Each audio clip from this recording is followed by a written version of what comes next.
你们好, fellow Chinese language learners. Welcome to Chinese Patterns, where I teach you basic Mandarin Chinese grammar points and other things that are useful for learning Chinese as well. My name is Bai Lao Shi. If after watching this episode you found it useful, please make sure to hit the like button and hit subscribe. And with that, let's get started. Today we will learn how to use Google Translate as a learning tool for learning Chinese. That's right, a learning tool. I'm sure that some of you are skeptical. Perhaps a teacher you had in the past has rammed it into you that using Google Translate is for cheating and not for learning. Well, while I 100% agree that if used the wrong way, Google Translate will not help you much. But as I will show you today, there are ways to use Google Translate that can help you advance your Chinese learning. Now let me show you how. 1. You can use Google Translate to type Chinese, and this is how you do it. Okay, as you can see, I have a Chrome tab open. I haven't gone to any website yet. Okay, so what I want to show you first is what not to do. I know some people just search Google Translate and then they see this on the left and it says enter text and then translation on the right, and it appears that's all you need, but actually there's a lot less functions here. So actually go to translate.google.com. That's translate.google.com. You will almost definitely see, if you just search Google Translate, you'll see the website right here. So click on that. Okay, so I have used this before, so it already has Chinese up here as a language on the left and on the right. However, if this is your first time going there, you probably will have to select the languages. So you go to the arrow button and then it's alphabetical. You go down to Chinese. It's not Mandarin Chinese, it's just Chinese. Okay, so that's all good. Now I'll show you here on the right hand side where the translation is. I have Chinese simplified. If you want Chinese traditional, they have that as well. So Chinese traditional. Okay.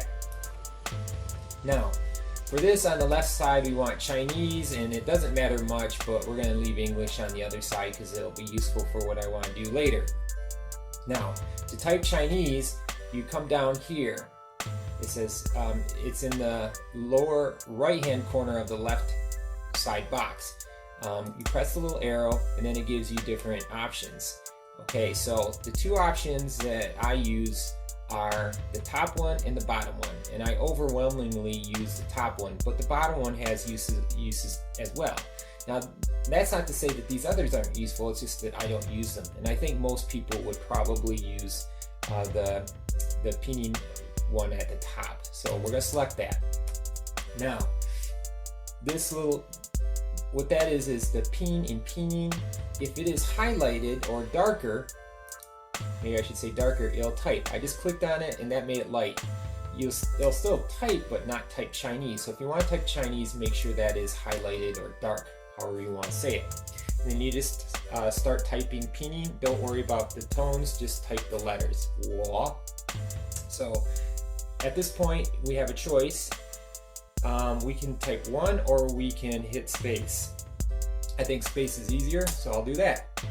I believe you can also click on it with a mouse. Next, I want to say 我是老师, I'm a teacher. So instead of typing every character and hitting space or typing every word, I'm just going to type out the rest of the sentence all at once. 是老师. And as you can see, it has predictive ability, so that's very nice. What that means is if you have a fairly predictable sentence and the grammar is accurate, it can often guess what you're trying to say, and that way you don't have to type every character individually or type out the pinyin for every character individually, or every word. You can type out a long sentence, sometimes even. Okay, so that's it in a nutshell. That's how you type using pinyin. I might add that it gives you the pinyin underneath it. So if for whatever reason you want that, you can copy and paste that. I found that useful before because there are ways to type out pinyin, but you have to install stuff and all that, and that's really nice. Though occasionally it gets the pinyin wrong, and that's a bummer. Okay, now let's look at the handwriting tool. So as it implies, this is the handwriting. This is useful if you don't know the pinyin for it. It's also useful if you want to practice writing characters. The almost unfortunate thing is you don't necessarily have to get the stroke order right. If it was very sensitive and you had to get the stroke order right, then that would push you to learn the stroke order better. But alas, it's not like that. I tried to write "wo" in wrong ways and it figures it out. But anyways, this is how it goes. "wo." So we go like this. And we go like that. Forgive me if you think my "wo" is a little funny. I don't think it's too bad, but I'm typing with a mouse. Or writing with a mouse. And then it gives you choices down here, and the furthest left one is the one I want. So if it's the first choice, then you know that you probably did a pretty good job of handwriting it because it thinks it's the most likely one. And you just press on it. So that's pretty handy. And now with that, we are done learning how to input Chinese. Let's move to the next part. 2. You can see if your pronunciation is accurate by using the voice to text option.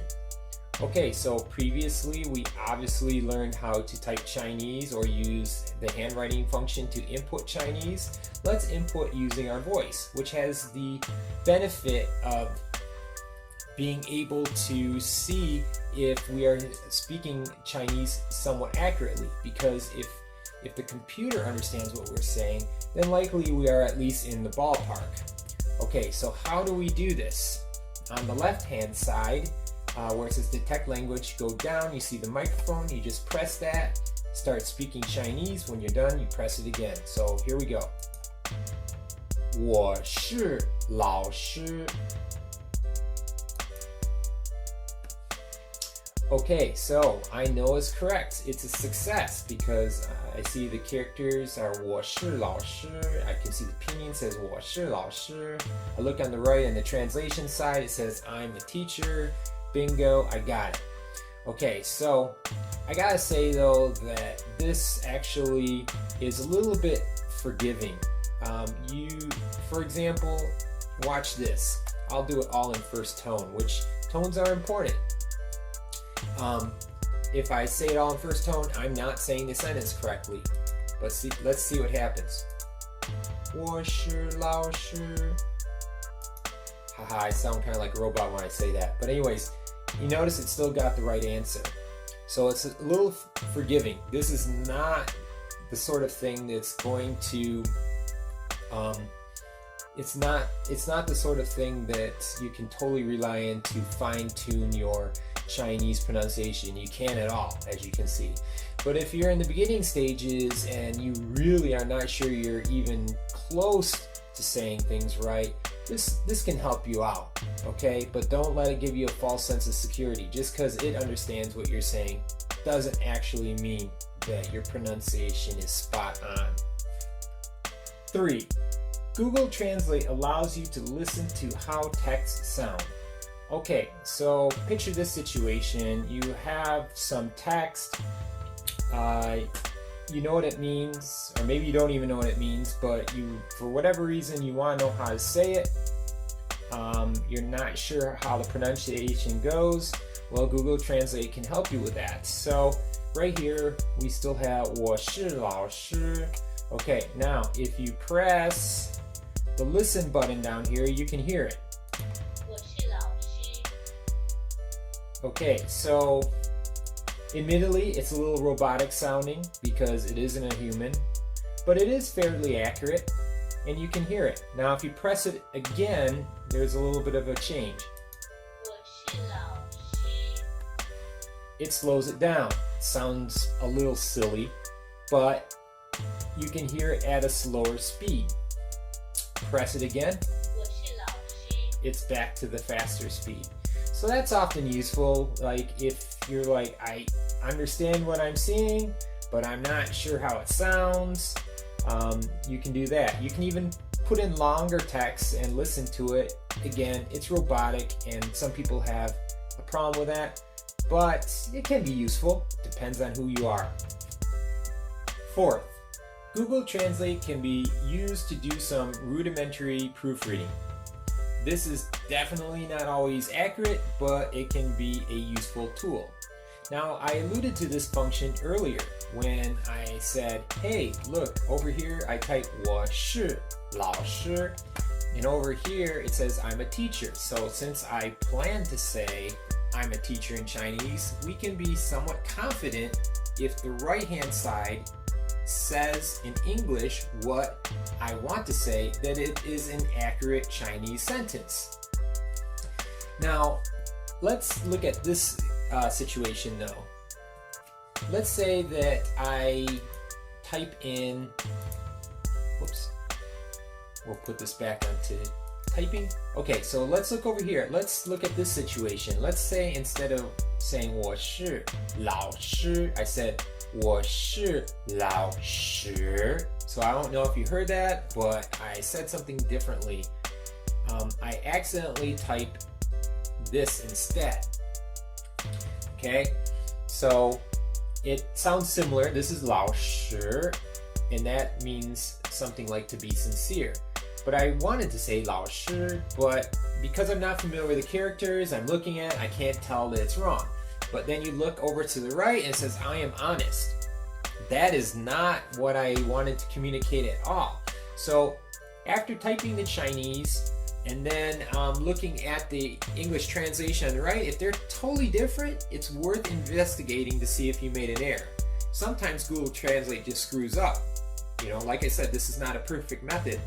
But I would say 9 times out of 10, if you're doing a straightforward sentence, maybe it's more than 9 times out of 10 to be honest, but if it's a straightforward sentence and you type something out and you're not sure it's right and you look on the right hand side and it communicates what you're trying to say, then maybe you got the grammar wrong a little bit, but you are communicating effectively.